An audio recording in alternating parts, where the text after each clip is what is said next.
are live and recording. Yay!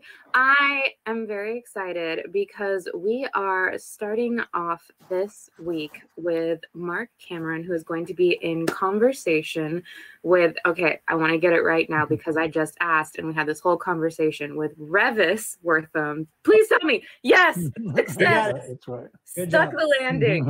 And we are going to be discussing Marc's new book, Bone Rattle. You can't casually say that title for that book. You have to give it like some oomph. And just to give you a little introduction into both of our authors, Marc spent 29 years in law enforcement. Thank you for your service. Serving as a police officer, mounted horse patrol officer, SWAT officer, and detective. In early 1991, he accepted a position with the U.S. Marshals Service, where he moved through the ranks to finally retire as Chief of the District of Alaska. Specializing in dignitary protection, his assignments took him from rural Alaska to Manhattan, Canada to Mexico, and points in between. So absolutely no inspiration for stories whatsoever from your life at all for your books. And then two-time Spur Award-winning author Reavis pens the Texas Red River Historical Mystery Series and the high-octane Sony Hawk contemporary Western thrillers. Wortham retired from a 35-year career in public education. Once again, thank you for your service, because teachers are also two thumbs way, way up. And, oh wait, now I got distracted because I was like, you're a teacher, that's amazing. And the last four is the Director of Communications for the Gerald Independent School District. Now that our introductions are out of the way, I'm going to go ahead and pass it off to these gentlemen for just a little house rules before I do so, everyone. To the right-hand side, we have ye old chat section. Go ahead, say hello, give us a holler. Hello, Henry. Thank you for giving a shout-out out there. Thank you, Henry. Thank you. And then if you look down below, you'll see where it says ask a question, as that would imply that is indeed where you can ask a question. All you have to do is click that little button, and the authors are at your mercy. Ask whatever you would like. Jokes aside, though, I highly encourage you to take advantage of that. Events are the most fun when you get to actually interact with the authors and poke their brain, even if it is virtually. And then last but not least, you may be wondering, how can I get more of these amazing stories? How can I support these authors? That is a very excellent question, and I am so happy that you asked. There is a purchase book button down below that is a lovely shade of turquoise. And if you click that, it will take you to our website where you can purchase these books. I am so excited now. I will pass it off to you guys. And once again, a round of applause for Bone Rattle. I will see you guys at the end of the event. Thank you. Thank you very much. Remember when we had that much enthusiasm? No. She's great. It's like that movie announcer, In a World Gone Bad. Yeah. Well, when you get some writers together, the world goes bad, because that's what we do. That's true. That's true. Who was it? Was it Mark Graney that said when a writer's looking at someone, they're really just trying to figure out how to kill them in a book? Yeah. Exactly. Yeah. I think we all think that. Mark just put it succinctly. He does. Thank you all for being here. I'm Reavis Wortham, as she said, and I'm a writer. Been a writer for about 10 years now. I think Mark got in ahead of me a little bit and started. What year did you start writing, Mark? Your first book? Well, I think I was first published in 99 or 2000, sometime around there, writing westerns to begin with. Yeah. But that's what you cut your teeth on, is writing. Yep. That's why I like talking to you so much. That's it. We got the same vernacular. I know it. Well, yeah, we have the same language. If we get off into some areas of discussion that you don't understand because of our accents, just type a little note over and pull us back in. Do you know Joe Lansdale, Mark? Met him a couple of times, but not like you do. Yeah. We visit each other. When I went out there not too long ago, I was talking to him, and there was a guy in a car with us. We talked for about 10 minutes, and he said, "Would you guys stop?" He said, haven't understood a thing y'all have said since we got out here. Would you slow it down and speak like the rest of us can understand you?" So we might throw the least edges at y'all while we do it. Exactly. But Mark started. You cut your teeth in westerns under a pseudonym. Yeah, I wrote under the name Mark Henry for Kensington. Mm-hmm.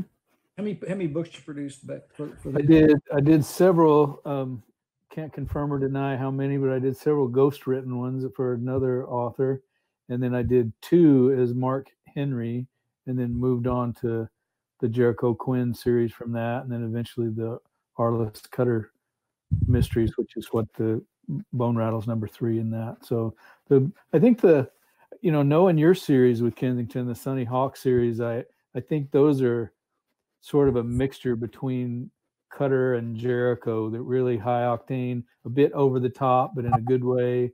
I would say, if I might be so bold, that Sunny Hawk is a Texas Ranger Jericho Quinn, kind of that over the top fun adventure kind of a thing. Yeah. So both for Kensington.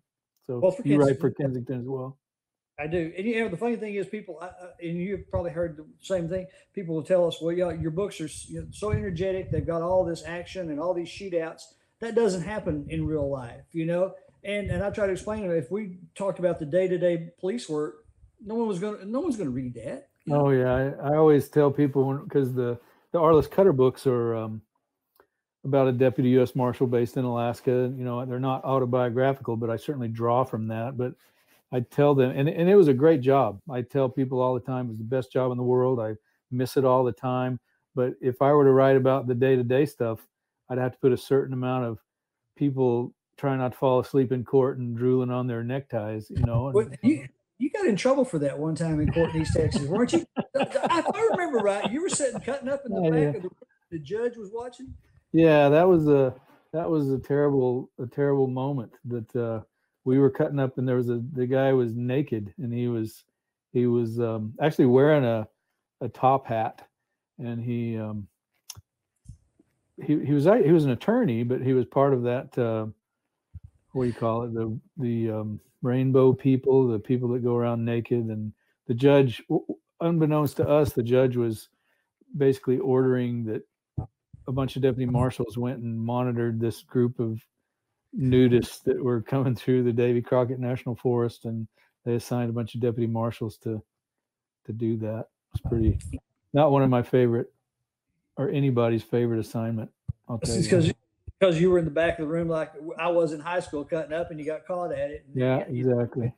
Has that made it into a book yet, or is it going to? Yeah, it's made into a book. The characters have certainly made it into a book. There was one lady that I was 29. I didn't think I'd ever get tired of seeing naked women, but it doesn't take very long. And there was one character that was quite far along in her pregnancy, and all she had on was a pair of high top Converse and tennis shoes and a bandana, and kind of got tired of looking at her. Yeah, I did. And she's been in a book before. At least it wasn't her, but it was somebody inspired by her. Yep. You're kind of breaking up on me, but you'll be back in a second, I'm sure. And that's what a lot of writers do is we will meet people, and sometimes we'll take 2 or 3 people and mold them into one person. And then that person is, that person becomes its own character, And what I do, I think you do too, is I will take, like I said, take a lot of them, or take instances from my past, a lot of mine from when I was young, and roll them into the books. Like in my Red River books. In fact, I had two characters that were married to a brother and sister. One married to a brother, one married to a sister. They left their spouses and got together. And as we say in East Texas, they RUNNOFT. They run off together. Well, the funny thing about that is I had a couple of characters. I made this scene up, and I got a phone call from one of my old aunts in a nursing facility. And phone rang, and she said, "Reavis, I've got a bone to pick with you." And I said, "Well, what's that?" Because I thought she was mad because I hadn't come to see her. And she said, "Well, you're telling family secrets." And I said, "What are you talking about?" She goes, "Well, what you're doing is you talked about Bill and Ethel running off together, and we don't talk about that in our family." And I got real quiet. And I said, "I didn't know Bill and Ethel had run off together. Would you tell me about it?" And she said, "No, I'm not going to tell you about that." And she hung up on me before it was over. I never did find out what went on. But that's what you do. So it's I think that's what we all do. Yeah, I think that's what we all do as writers. We're kind of the oysters, the mollusks of the world, just sort of filtering out all the cool little tidbits in life around us, and picking, there was a guy when I was doing research for this book, Bone Rattle, I did some research down in Juneau, and although I wouldn't say that I based the character strictly on him, there's a guy down there named Brian Weed who, and he's got a cool little dog named Cat that ended up. I can unequivocally say that the dog ended up in the book because she won't sue me, hopefully. But Brian's kind of this larger than life guy that's kind of an Indiana Jones character, super savvy on where the mines are and different archaeological sites are. And I spent some time with him, and he was just too good a character to not be inspired into the book. So not only did he help me with the research, but also I picked like he's a blacksmith. The guy in the book the character in the book is a blacksmith. It's just fun to see these people. Hemingway said that any man's story honestly told makes a novel, right? And I think that when we as writers, and I can tell you do this specifically with your Red River series, I really like them because they're set in a different time, not only a different, they make me harken back to my youth, listening, sitting on the porch with a bowl of purple whole peas, shelling them, and listening to Aunt Bessie talk and tell stories about Uncle whatever in the Vietnam War or World War II. And I just hear that kind of a authentic voice, and you can't get that unless you listen, unless you open your ears. And you probably knew about that family secret. You just didn't know you knew about it. It just was something you heard about as a kid. And when you grew up, you're thinking, wow, wouldn't it be cool if so-and-so ran off? Yeah. And I think sometimes we really filter things out from the zeitgeist of what's going on around us and put them into books and don't even realize where we got it from, You're absolutely right. I think our subconscious is constantly working, and you, like I, were born writers, even though we didn't get started when we were younger. And so we just file all this stuff away in the back of our minds, like in one of Stephen King's movies, the guy's in this room with all these file boxes around him, which is what my brain probably like. And then yours is too.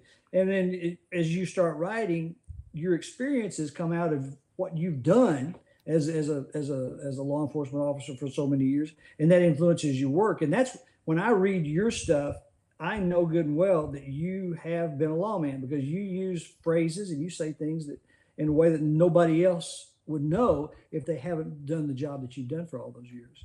Yeah, I think part of it's just, I always tell folks that, because I knew I wanted to be a writer when I was in, early in law enforcement, and I was writing for 20 years and getting rejection letters, and I wasn't smart enough to focus my writing on what the market was. I wanted to write what I wanted to write, and had I known you, I might have tried to do some nonfiction and stuff like you did for, I think I could string some sentences together, and I had an interest in the outdoors and things like that, but I just wasn't smart enough to package my stuff. So I was just trying to be, instead of being Robert Rourke and writing about the outdoors, I was trying to be Hemingway and write these great short stories. And so for 20 years, I got rejected until finally I happened on the right little lightning in the bottle and got something published about Louisiana, and, sitting on the porch listening to my Aunt Bessie. I mean, writing fiction about reality really was how I kind of broke in that way. I think we both broke in that way. We drew on our experiences. We drew on what we loved. What Mark's saying, I started in 1988 writing newspaper columns, outdoor humor columns, based on the readings that I had of Robert Rourke and Pat McManus. If you've ever read that guy, he's the funniest guy I've ever read. The driest man you've ever talked to in your life. He's a college professor, or was when you talked to him, but he was funny on the page. We drew on what we had there at the time, and then we wrapped it into the books. I'm still writing newspaper columns and magazine articles because I like the history and the nonfiction aspect, but as you do too, because you have a lot of history in Bone Rattle. I mean, it starts out with not an archaeological dig, but an archaeological find. Mm-hmm. And is that something that actually happened that you've heard about up there? Or did you pull that from experience also? Yes and no. There was an actual, I fictionalized the rattle because real raven rattles were made out of wood and they didn't last as long as a rattle made out of bone and horn. And so I sort of took literary license and made it out of something that would last a little longer. But probably a year before maybe 2 years before I wrote the book, there was a raven rattle found that was fairly new, it was discovered in the early 1900s. So it was a Tlingit shaman that had this rattled, I think, an Alaska Native or Native American. But it was found intact and it went for $500,000 on the auction. And so on the market, so to speak. And that's something I bring up in the book, that if somebody found it, 100 years ago, and then they sold it to a modern day collector, then it somehow assuages our conscience that, oh, we just bought it from a collector. We didn't grave rob it. But to the people whose people that belongs to, it's just the same thing. You just bought it from a dealer, basically, and you hired somebody else to do your grave robbing for you. So I talk about that a bit in the book and about how important those are. But then I have a young friend. He's actually a protege of my youngest sons. They grew up together, and he does that for a living. He's got his master's in archaeology, and his job, he's part Alaska Native and part Hawaiian, and so he's got the cultural background as well as the educational background, and his job is to sit by digs for power line companies or gas companies or whatever. And so I called him and kind of picked his brain in Hawaii and about how stressful it was. And he goes, oh yeah, he said, if I find a bottle from 1905, it'll stop the dig until they figure out what it was. If it's a midden from actual, historical Polynesian people, it'll stop the dig or they'll have to go around it or do a sort of a ceremony or whatnot. So, it can put them in a really tense situation. So I just transferred that to the wilds of far off Alaska and made the people much meaner, and it puts our young man in great jeopardy. These people up there too, though. You work very closely with some of the Native American tribes up there in the past, taking books and working with them in their remote locations. A lot of that figured in too. I could tell from what you wrote in Bone Rattle. Yeah, I really enjoy the different cultures. I enjoy the people and it's so unique to the rest of us in the lower 48, especially, and even in we have a kind of a joke in Anchorage that come visit Anchorage because it's only an hour away from Alaska. It's still a big city, but you can get to the real Alaska from Anchorage pretty quick. And even a lot of folks in Anchorage don't realize what, for instance, in the book before this one in Stone Cross, I devote a little bit of page time to what the schools are like out in this fictional village of Stone Cross that's loosely based on 2 or 3 villages on the Kuskokwim River that I worked on. There's 2 great big rivers in Western Alaska that sort of, they come together and then swoop out, and it forms the Yukon Kuskokwim Delta. So the Yukon River up north and the Kuskokwim a little bit to the south. And that delta is the size of Oregon. And there's just a handful of Alaska State Troopers that handle like 56 villages out there. And they're hopping around from village to village by plane. You can't get there by really plane or boat. And so one of the village, I took these incidents straight from my experiences. We went to one village one time, an Alaska State Trooper and I and another deputy, and there was a big sign on the door of the bathroom. You stay in the schools because there's no hotels, there's no restaurants. You bring your own food or somebody invites you to their house and you sleep on the floor in the library with your bedroll, which I like. That was my kind of law enforcement, this itinerant deputy marshal going from place to place with the trooper. But I walked by the bathroom and there's a sign and they were having water problems and it said, if it's brown, flush it down. If it's yellow, let it mellow, because they didn't want the kids flushing the toilet all the time. And the way they flushed the toilets, incidentally, wasn't with a lever, it was with a bucket. They just had a bucket of water, and once it got to where they needed to flush it, they just poured it in really fast, and it caused the toilet to cycle. And so we don't realize sometimes, and it's not just rural Alaska, there's rural Appalachia, probably places in East Texas. There's places where indoor plumbing is just not even a thing. In Alaska, it's not uncommon for entire villages to use honey buckets, just 5-gallon buckets. And the one of the people in town, their job is to go around with a 4-wheeler trailer and empty your honey buckets. And when you think about that as a people living that way, and it's kind of a forgotten group sometimes. And so it was kind of emotional sometimes to us as deputies to go out there and do our thing enforcement wise, but also sit on the riverbank and read to the kids and get to know the people. And pretty cool. And the troopers, my hat is off to the troopers out there. They're just working their tail ends off with these and native troopers as well. One of my very good friends is Perry Barr, a retired state trooper who is Alaska Native, and I worked with him out there a lot.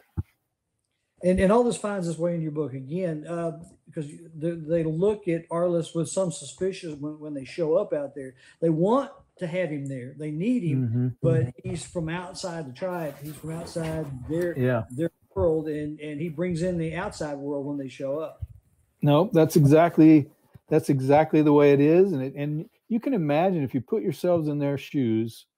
Because when I was chief deputy, I really wanted to get out there, and there was a trooper captain who invited me to sort of join with him, because I had some say in deciding where the district spent our money and enforcement time, basically, and deployed our people. And so this captain who handled Sea Detachment, which is that whole western part of Alaska, he said, let's work together. Let's augment our forces. You guys have this mission for enforcement and fugitives and unregistered sex offenders and other, enforcement violations.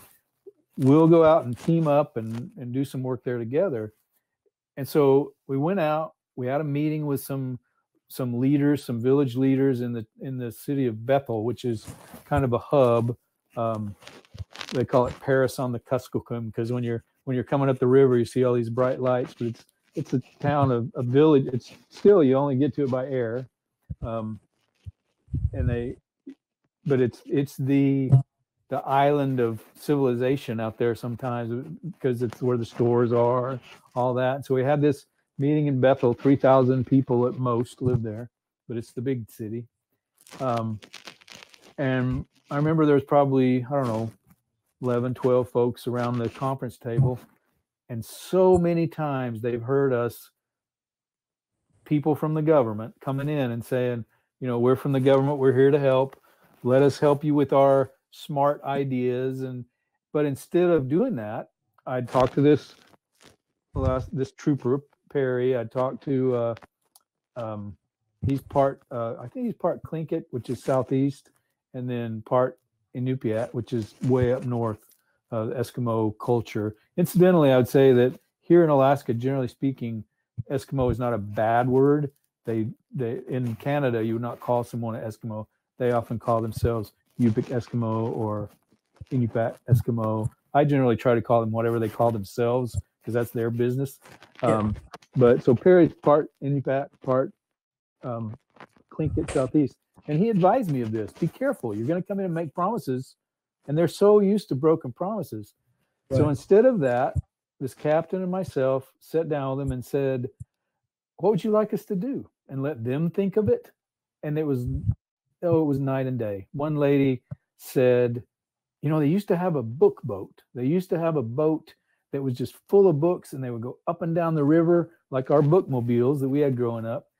And that's what we did. And it made so much, and they're still doing it. It made so much difference to, in fact, I brought some people from headquarters out there. They bought us a boat. Since then, they bought us an even better boat. The new chief had more pull than I did, I think, but they bought him a better boat. but it really makes a difference, and the culture will then start to trust you. As we, you and I are that way. We don't trust people right away, and imagine the entire village being that way. It really makes a difference. So Arliss definitely faces some of that. And all that comes to life in the book. And that's what I love about it. The people that you write about, and the land.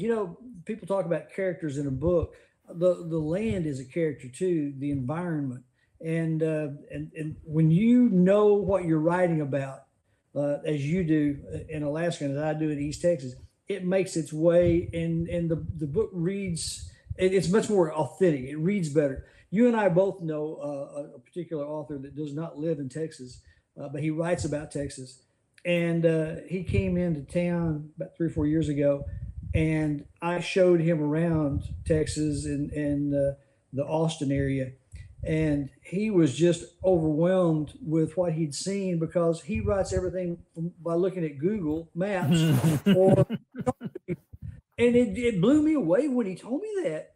And I really looked at him like I thought he was kidding me. And then I realized the guy's dead serious. He's been to Texas one time. He writes a best-selling series about Texas. Yeah. And he doesn't understand the language. You understand the way people talk up there. I understand the way people talk in East Texas as opposed to the way people talk in West Texas. Oh, yeah. Completely different. And so when that makes its way into a book, it reads better to me. The authenticity is there. You mentioned Robert Rourke a little while ago, the guy that helped me, the guy I read when I was a kid and wanted to emulate. And Rourke wrote about Africa a lot because he loved Kenya and he loved that country.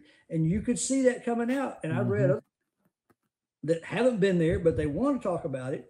And it just doesn't have the resonance that you have in these Arliss Cutter books. And I love Jericho Quinn, but Jericho Quinn's a superhero. Yeah. And Arliss is me and you.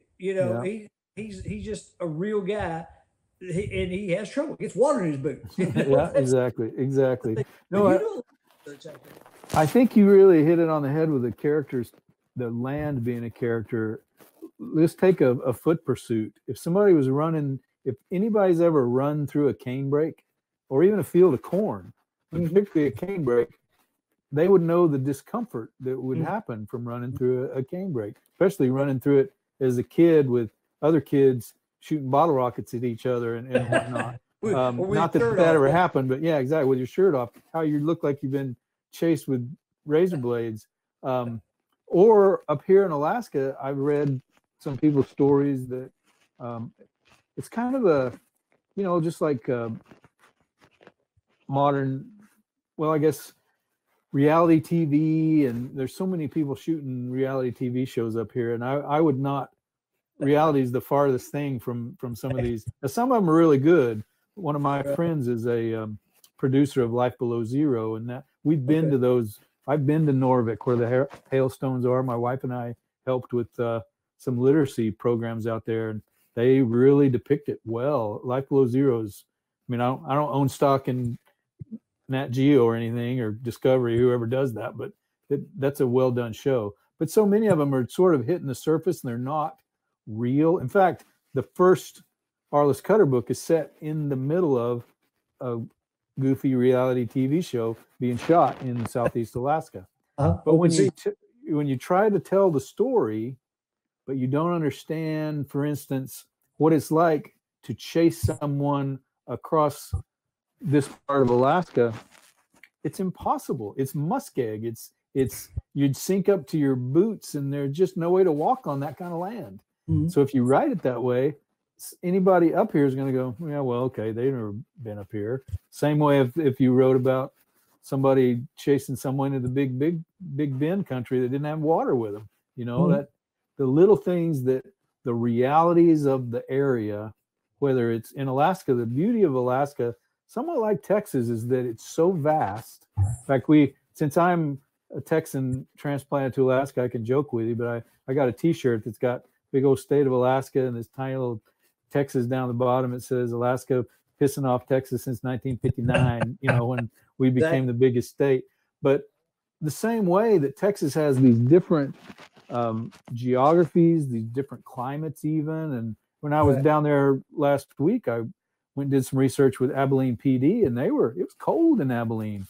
And then we were swimming in Canyon Lake down in San Antonio. So just within days apart.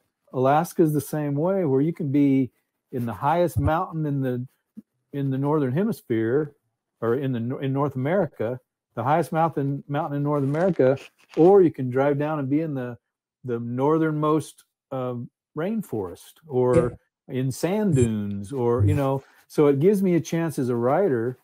And really East Texas is kind of that way, because you could be up in Paris, or you could be down in the boggy creek monster chasing you through. My mother is actually from Sabine Parish, and my friends in Louisiana say Sabine Parish ain't Louisiana, that's Texas. And when I think of East Texas, that's what I think of. Well, that's like the big bit of the big thicket area in East Texas. People still get lost in some places down there. And weather, you were talking about weather, it becomes a character also, just like the environment, the land. I set my first Sonny Hawk book in my version of Alpine, Texas, in Big Bend, and I had a massive 100-year snowstorm, and I got more people that wrote to me and said, it doesn't snow in Alpine, Texas like that. 3 weeks ago, they had 14 inches of snow in one day down there, and so it can happen. That's one of the things that, and yours, when they're in Bone Rattle, there's a chase using sled dogs, and they make a miscalculation and wind up in a slushy area and turn it over, almost lose the dogs. Okay, I'm no spoiler here, but this is what happens in there. The same thing happens in Big Bend. I wrote about in my second Sonny Hawk's War. Sonny has to get through some of the rough country at night out there. And I had more people that live down there write to me and say, you got it right. He's full of cactus spines. He's full of prickly pear spines. Nobody thinks about that unless you run into those in the past. And so apparently you've hit that water too in some of the things that you've done. Oh yeah. Yeah. It's kind of weather's a character, and that I think I've had these chats with my editor. Like he said, there's always some kind of bad weather moving in. And I said, yes, that's exactly right. I had a young deputy. I can't remember where he was from, somewhere in either Oregon or Washington. And we were doing a big fugitive sweep in Western Alaska. And he got out there, and there was a village public safety officer, but no trooper yet. And he got out there, and there was a double murder suicide. The lady found her husband with his girlfriend, and she went and killed them both and killed herself. And so this deputy is by himself in this village on the coast of Western Alaska, and he's got a village public safety officers are public safety officers, but they're not they don't do felonies. They're keeping the peace in the village. They don't, generally speaking, they're not armed, but they do have powers of arrest. But so this deputy's out there. He's never been to Alaska before, and he calls me, and there's a big storm moved in. And he said, he called me and he said, Chief, I was stationed in Bethel to oversee this huge, we had like 30 deputies and troopers all working these fugitive ops all over Western Alaska. And he said, what am I supposed to do, Chief? I've got all these dead bodies here, and they don't investigate murders. The troopers are not going to come in. When do you think they're going to be here? And I looked at the trooper pilot, and he said, maybe 3 days. I don't know. It's going to be a while. And he said, what do you want me to do? And I said, well, I talked to the trooper investigators, and they just came to the conclusion, just turn the heat off in that room and just guard the crime scene. And so he was pretty much eating MREs and beanie weenies and guarding the crime scene with the heat off in the back room with these 3 bodies. So it's definitely a part of the adventure. The weather makes certainly a huge character in these books. It does. And these guys and gals that are up there doing this kind of work, they have to think for themselves. They don't have there's no book that you can look in and say, what do I like that? What do I do next? They have to follow protocol, but at the same time, they have to deal with it as it comes up in a split-second decision. It's funny. We're very fortunate that we have a pretty good relationship with all the folks that when we go into a village, we try to go in, especially the last few years I was there, we tried to go in a positive note first. So we weren't just, in some parts of the country, some parts of the state, the native word, Inupiat and Yupik word for trooper or marshal, literally translates to the man who comes and takes people away. And that's not really a very good reputation to have if you want to have folks, kids trusting you and whatnot, because sadly, back in the 70s, 60s and 70s, well-meaning medical people would look at someone and Stone Cross, actually, this is a big component of the plot in Stone Cross. When I first moved here, a woman called me looking for her aunt, and she said a couple of marshals came. My aunt was epileptic, and there was a court order, and they came in and landed and took her away, and we haven't seen her since 1982. And I said, oh, that couldn't happen. We don't do that kind of thing. And I went to my boss, and he said, oh yeah, we definitely did that kind of thing.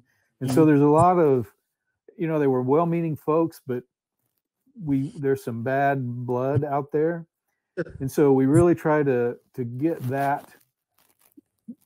beyond that. And I think we have in some part, because I remember sending the deputy out to, he was going to seize a fishing vessel, and that can be touchy too, because people make their livings off these fishing vessels.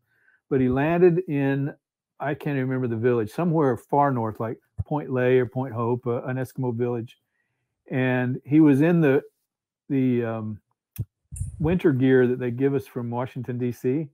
And the local city fathers, they looked at him, these Eskimo men that run the village, they looked at him and said, you need to borrow my pants. You need to borrow my parka, because you're going to die out there with this. Because he had to ride a snow machine with them out to where this boat was in dry dock, but it was just pulled up on the tundra. But they took care of him, and they didn't have to. He could have been, he could have lost a toe with that sort of thing. Fortunately, he came back, wrote me a good report, and we were able to get all the deputies some really good winter gear because of that thing. But definitely the realities of the people and the culture and the weather all play. And I've stole that in stories for sure. That's what happens too. I was in crisis management for the Garland School District. I was in the communications department for 25 years and 5 years as director. And like you said, when people show up, they either roll their eyes or they roll up their sleeves, one of the two. And we had an incident in one of the high schools. We'd been out there for about 12 hours. We had some substance that affected people. And it was in the hallway. We had to evacuate the school. It was hot. It was just before graduation. And we had it all covered. Everything was cool. And then the FBI rolled in. And when they drove up, you could just see the local cops shut down. And the people I worked with, they rolled their eyes. And then the FBI came in, they took over, took over. And we watched them get out of their cars. They put on these hazmat suits. They're standing around with the hazmat suits with oxygen tanks, smoking before they get ready to go into the building. And then they were in there for about 2 hours and came back out and said, we figured out what was going on. Somebody set off the stink bomb. And I was looking at the police chief in Garland, and he goes, that's not what happened. That's not what happened at all, but I'm not going to tell them what it was. So that it's the stuff that we see and we understand how it works, and that makes it into our books. And you were writing your books while you were still working in the Marshals Service. So you were just tell everybody about how you would manage to write when you were actually you were working too, but you carved out bits and pieces of time to put your books together. Yeah, I had a college professor that got me aside. I think he saw that I was a procrastinator, and he took me aside my freshman year, and he said, Mark, you will never amount to your full potential until you learn to utilize those 15-minute segments of time that other people waste. And so I took him to heart through just in everything in my life. And obviously I'm not perfect at it, or I'd be way more productive. But with the writing particularly, while I was, John Grisham used to write in the back, or when he was not a bajillionaire, he would write in the back of the courtrooms when he didn't have a case. And I'd heard about that. And so when I would go, I remember I was on a special assignment in the Tri-Cities area in Washington. And we had this high threat trial with a drug case. We were running them back and forth to jail, lights and sirens every day. And we had we had like 3 defendants, I think, and pretty high threat defendants. And I was seated at the end of the jury box watching the defendants. They were in custody, but we had to take the chains off of them and everything before the jury got in. So the jury came in, and actually I was across from the jury, and one of the jurors was a pretty young lady, probably in her 30s. I was in my 30s. Well, for some reason, the defense attorney thought that she and I had a thing going. And so he went to the judge and said, this deputy's got this making eye contact with the jury, and we can't have him around the jury anymore. And so I got thrown to the back of the courtroom, and the detail supervisor was like, no, that's not an issue. Who knows? We don't know any of the jurors. We've been together the whole time. But they said, in the abundance of caution, we're going to put you in the back of the courtroom. I still had to do the jail runs and everything in the morning and evening, but I sat in the back of the courtroom and wrote books most of the day. Took notes on what I saw. And so I just tried to use little bits all the time on the airplanes. And I couldn't write about the Marshals Service. I could never write about Arliss Cutter until I retired. I had to write Westerns and then my over-the-top Jericho Quinn books, because they would have taken a dim view of me writing about the Marshals Service. But now your writing routine is dramatically different. Up until the lockdowns, you were working in Anchorage, and then you would go to the Cook Islands. We go to the Cook Islands. Yeah. We haven't mentioned the fact that you also write the Tom Clancy novels now, and so you're very, very productive. The amount that you grind out and the quality of the work that comes out. I know people that grind out a lot, and it's probably not the proper way to say it, who write a lot, and you can tell that they write a lot. But you write 3 different series technically, and the quality on all of them is absolutely perfect, and they're very readable. And and people, once they pick them up, they want to read them all. Well, I appreciate that. I mean, your hair has turned gray, mine's turned loose, so there's some issue going on there. I don't know. Yeah, I know. Yeah. This used to be brown, but I grew this before the movie Tombstone came out. You're my hero.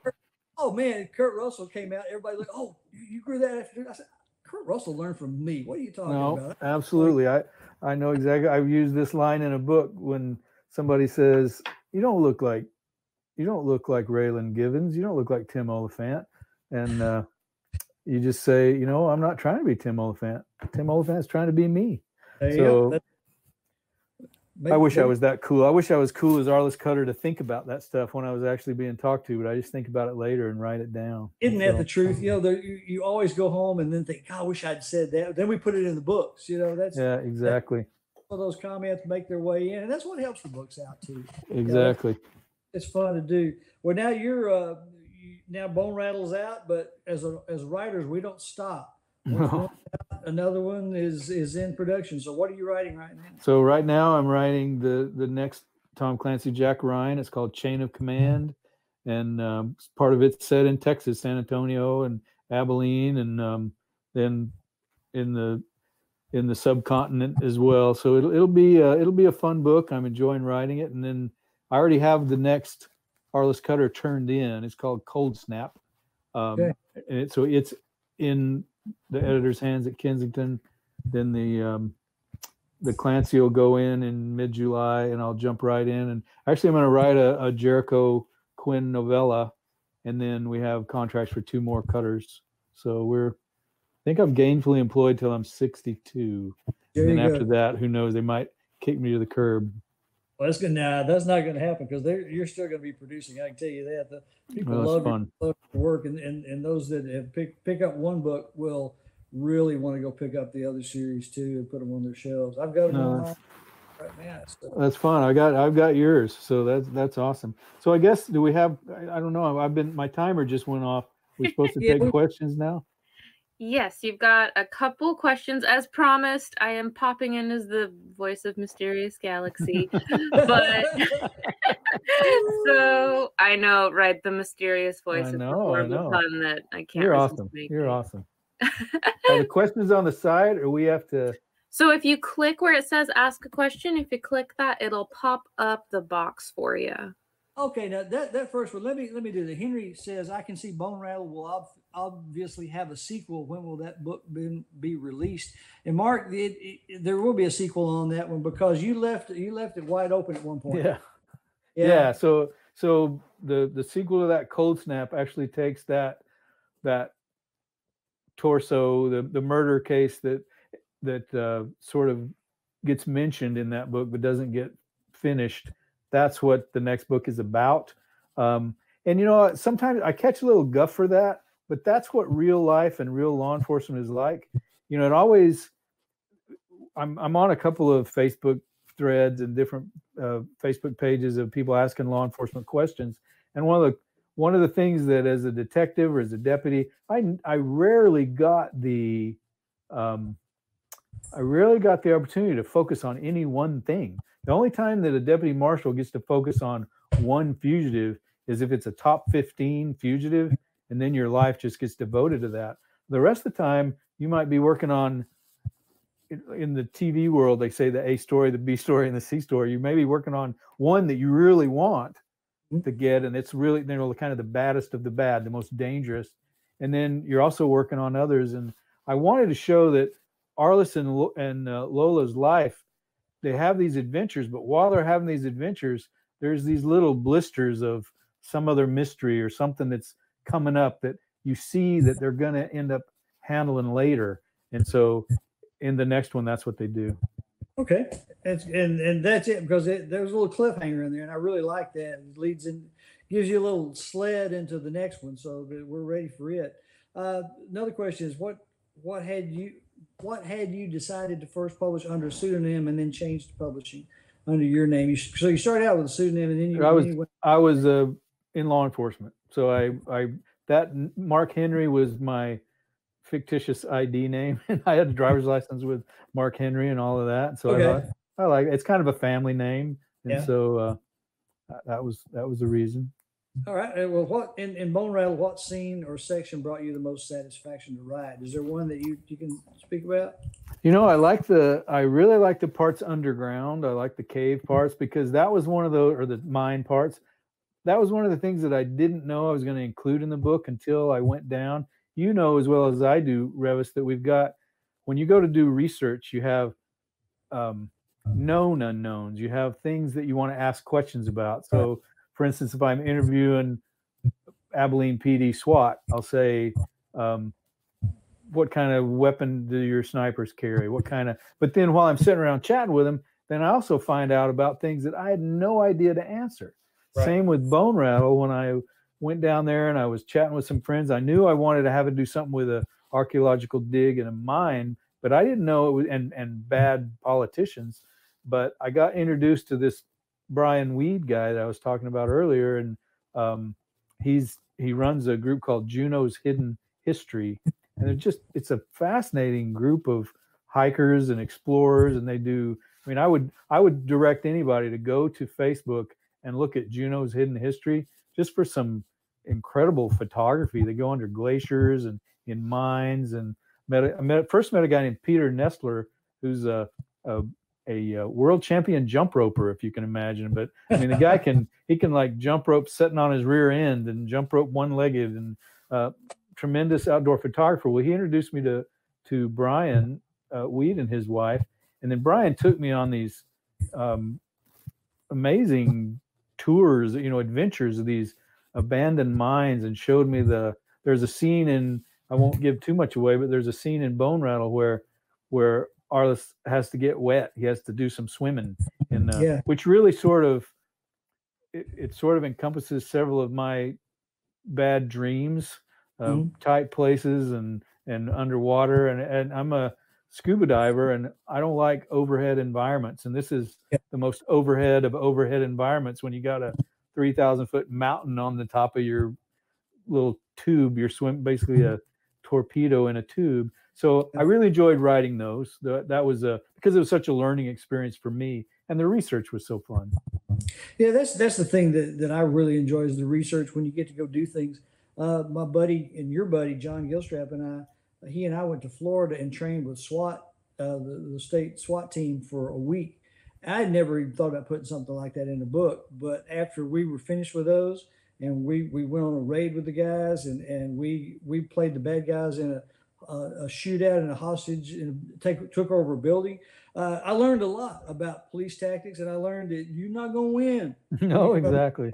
Those guys shot me so many times with that ammunition, I couldn't walk straight, but that made its way into some of my books too. So yeah, the research takes us to places we don't plan to go, but then we wind up there and we use that information.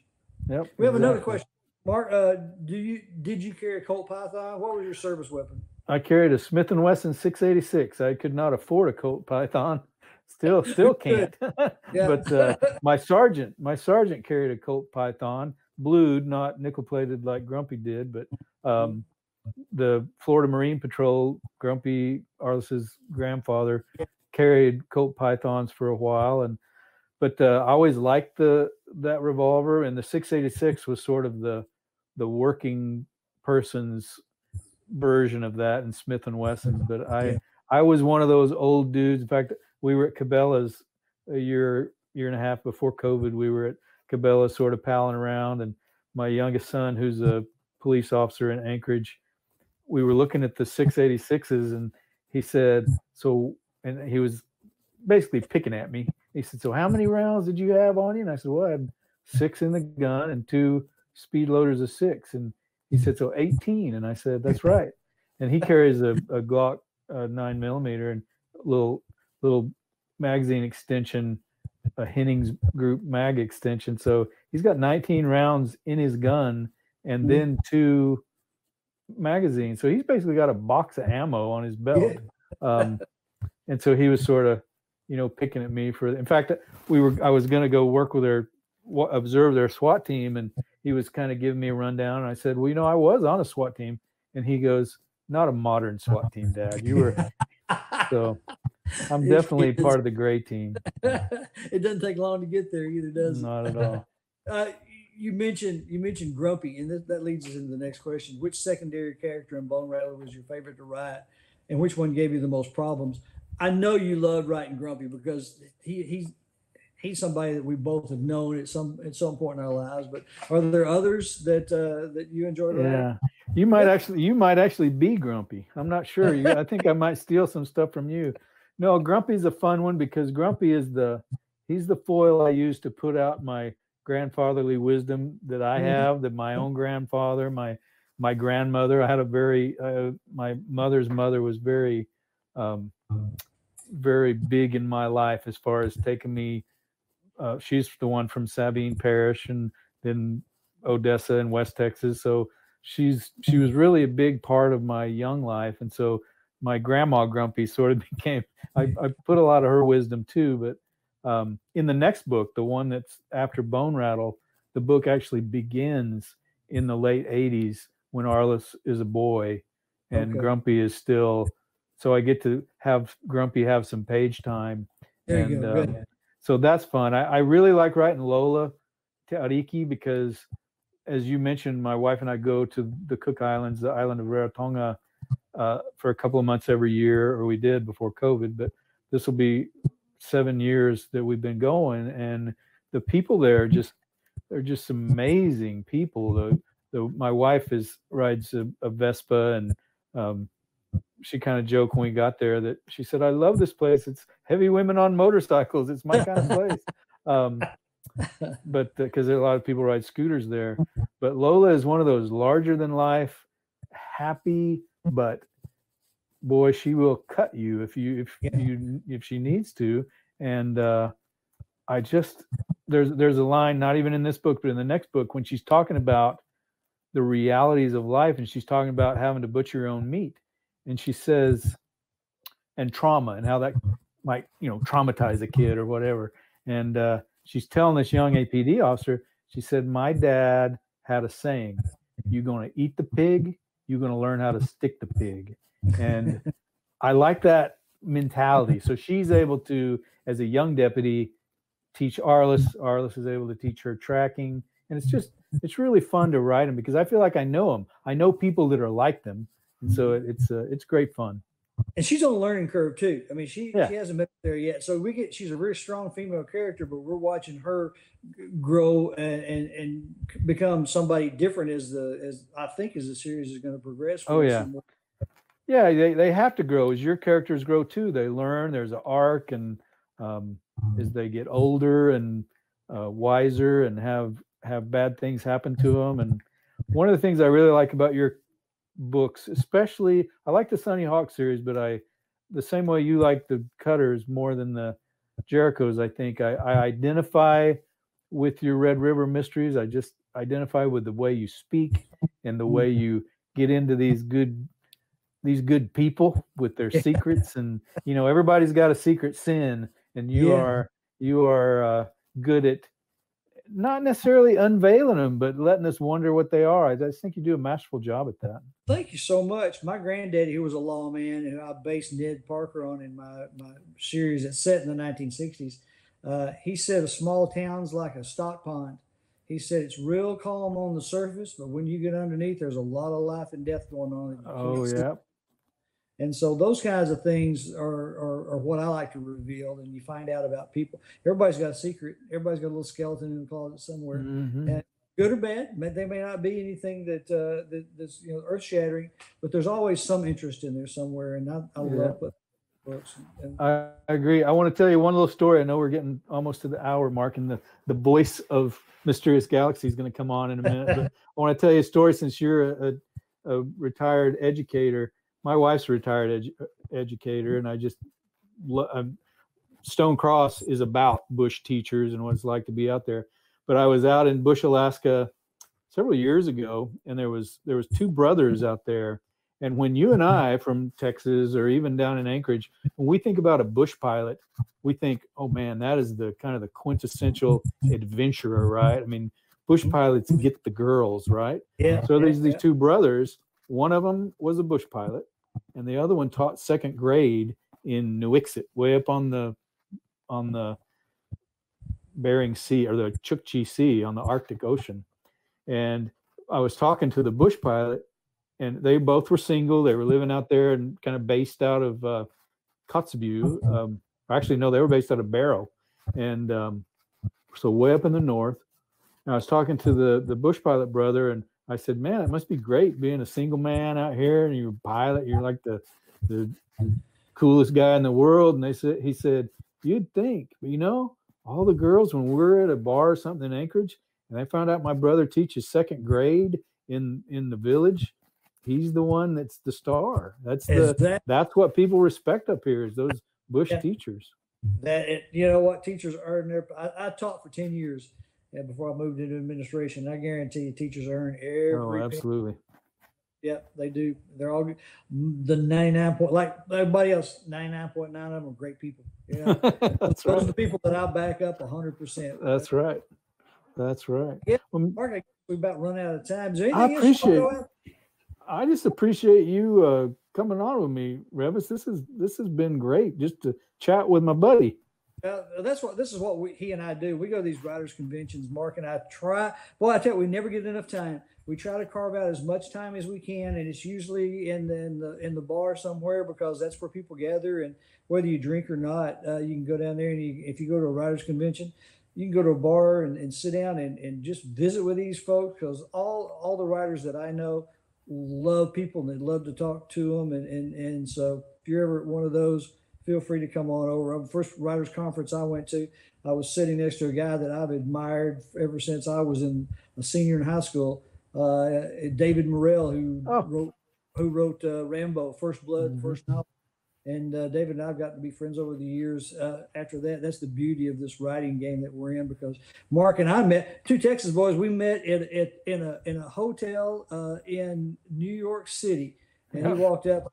I had my hat on, this one back here, and he walked up and said, "Good looking silver belly." I thought, this boy's from my part of the country. He knows it's a silver belly, then we're gonna get along just fine. We've been good buds. That's right. Hey, thanks for all the comments on the side too. Very kind words. I appreciate those. Oh, and before sign off, Mark brought me some smoked salmon the other day from Alaska that his wife caught. That was some of the best salmon I've ever had. Man. Oh, I'm glad. I'm glad you liked it. I let Shauna have a bite, but the rest of it was mine. But we're going to come up there and we're going to go fishing with you guys. Good. Good. Great. I'm not gonna lie, now I'm jealous of the smoked salmon because good smoked salmon is it's the best thing. It's pretty good. Alderwood, wasn't it? Yep, it's good stuff. Yeah, it was. It was great stuff. Oh, good. Now I'm hungry. Okay, no wait. Focus on books. Focus on books. Well, I want to thank Mark and I almost said it again. Reavis. Just call me Rev. People that know me call me Rev. That's close enough. But I want to thank also like Rev. I was thinking of like an engine. Anyways, I digress. But I want to thank you guys so very much for joining us. This was such a treat. This was one of those events like I was talking to you guys before we went live where I was like, yeah, it'll be like an hour. And I'm like, oh, wait, I have to end the event. Wait, what? Where did the time go? I don't know what happened. And tonight was very much like that. So thank you. Thank you so much for joining us. And everyone, go read Bone Rattle. I have to. Thank you. I love the way you said it. Bone Rattle. Right. Very good. Well, thank you. It needs that weight. But go check out Bone Rattle and all of the other books from both of these gentlemen. They'll be at the purchase book button down below. Once again, thank you for such a lovely evening and for sharing your stories with us. You both really are great storytellers, and it was just such a pleasure. And thank you to all of the love in the comments section and the questions. And we will see y'all next time. But have a great evening, everyone. Goodbye. Thank you. Thanks for having us. Thanks, Rev. Good to see you, Mark.